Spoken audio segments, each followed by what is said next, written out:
So yan, good afternoon. So andito ngayon si Papa Bong. Shout out Pink Shop. So yan, andito siya ngayon kasi magpapatulong siya matanggal tong nut ng Aerox kasi 30,000 na yung tinakbo. First time magpa CVT cleaning daw. So di na maalis to kasi talagang sobrang tigas. Baka so, yan. mas malalang. So subukan natin gamitin tong double impact pneumatic impact wrench natin. Ayan. Subukan natin. Live ini. Oo, live. Ano lang, video lang.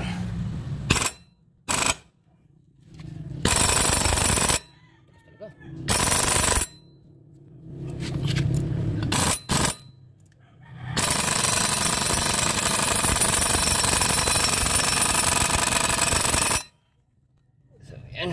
Tinubuhan niya na daw to pero hindi talaga kaya. So yan, sa first attempt natin, hindi na talaga kinaya. Talagang mapakatigas siya kahit gamit itong double impact wrench natin. So ngayon, didiskartehan na lang. try na natin ang init para lumambot. Para mas hot. So maganda yung try na may tools para maiwasan yung malaking pinsala. Kasi CVT lang ang ipapagalaw. Kung mas may madiskrasya pa dyan, para hindi tayo mapagalan at maabala, yan, kailangan natin ng responde.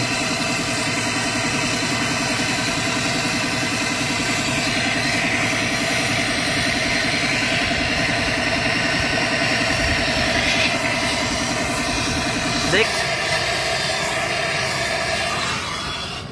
Bigay na. Ayan. Second attempt natin. Second attempt.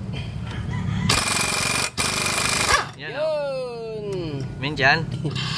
So, ilagay lang natin konti para dandaan lang para makauwi pa siya dun sa shop niya.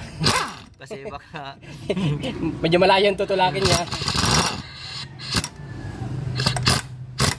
pwede na yan, ma'am. Okay na, hanggang okay, maraming salamat. Alright, shout out Papa Bong.